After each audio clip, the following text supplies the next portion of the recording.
I'd like to concur with the Honorable Minister that Uganda needs an airline, but at what cost? Mm-hmm.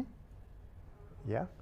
So before we do that, we should have done a proper groundwork. We have built the airline on quicksand. In other words, if anything is not in the right place, the foundation will collapse. And I think before we condemn anybody or the system or what, I think we have what we call organization failures. And the organization failures consist of two components: active failures and latent failures. We as Ugandans did not bother to look at those failures or the components of the airline when we were establishing it. What we are going to be the latent failures that we could face as a Ugandan Airlines? What would be the active failures that would come up when Uganda Airlines starts flying? So initially, before we condemn anything, we should have looked at the way we set up the airline. Was it on a firm foundation? No, it was not. It was put out without actually doing what I would call looking at the details of how to run an airline. The ICAO, or International Civil Aviation Organization, gives you what they call standard recommended practices, which we should have looked at before setting up the airline.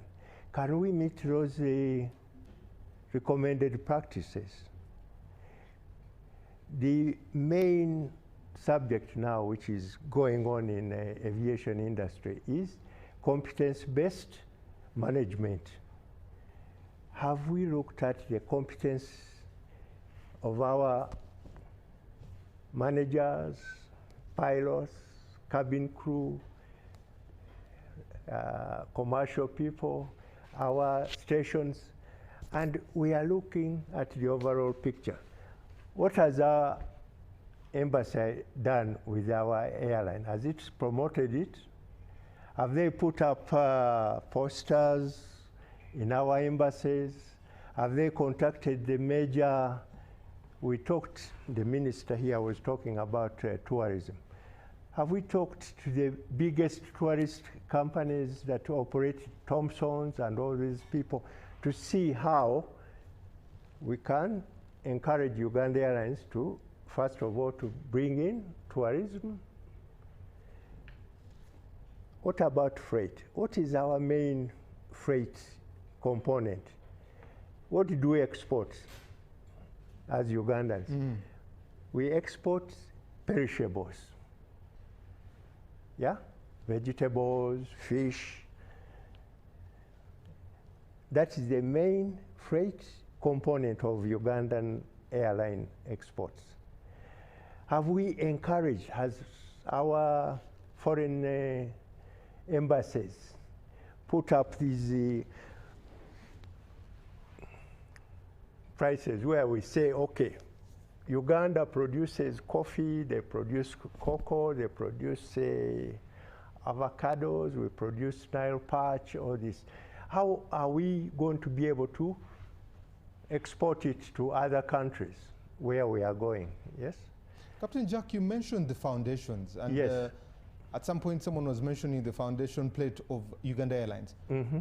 What are those components within that foundation? Because management, what our comparative advantage, what foundations did we miss in setting up this airline? We did not do what I would call a proper root cause analysis.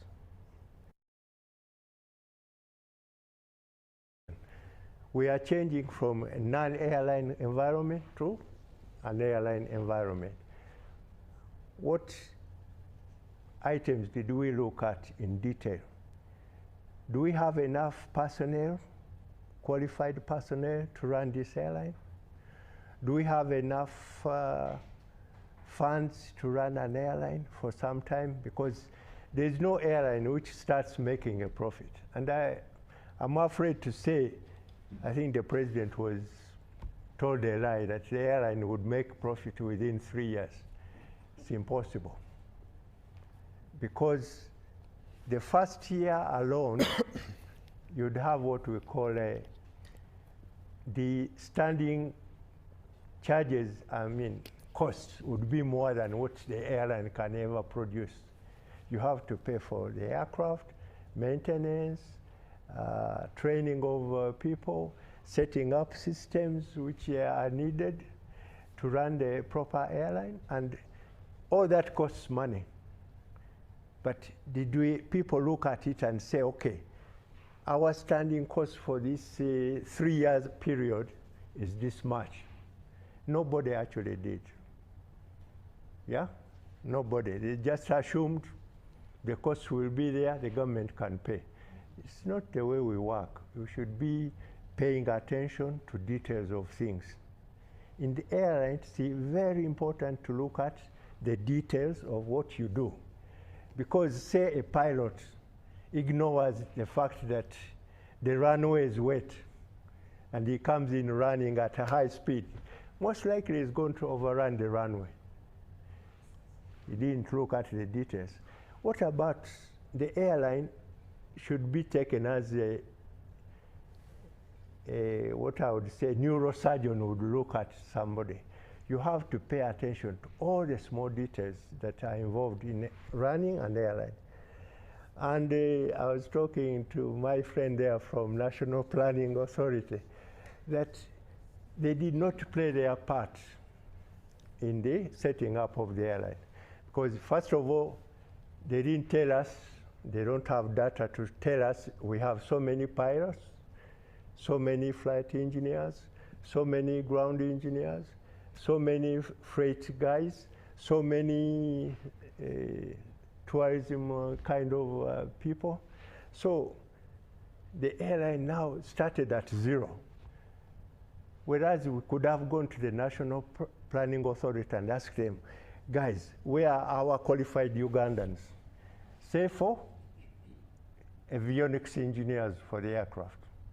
Say for pilots. Say for cabin crew. Say for sales people, say people for running you see, to go from Uganda to Nairobi, you need a station manager. Do we have trained station managers? Normally the countries where you fly allow you to at least 2 people, station manager and the airport's manager, to be able to take care of your interests. But did we have those people in place before we started operating? I'm not sure we did. There is documentation which is supposed to be met, which is required for you to fly from A to B. Did we have those documentation in place? No, we didn't. The aircraft came and stayed 6 months on ground in Entebbe. Wow. Why? Because of documentation. Not because we didn't have the people, but each time the aircraft stays on ground, it costs you money, what we call standing costs. And these standing costs include insurance, checks, people you have to employ in case it starts running. Yes. So it is, and you are paying back the depreciation of the aircraft. So all these things, I think the foundation was not made firm. So the consequent operations which came after that were not standing on solid ground. They were standing on shaky ground. And if anything was not ideal at the time during the operation, the airline would not be able to be successful. So we missed that chance of starting anew, putting up a strong foundation.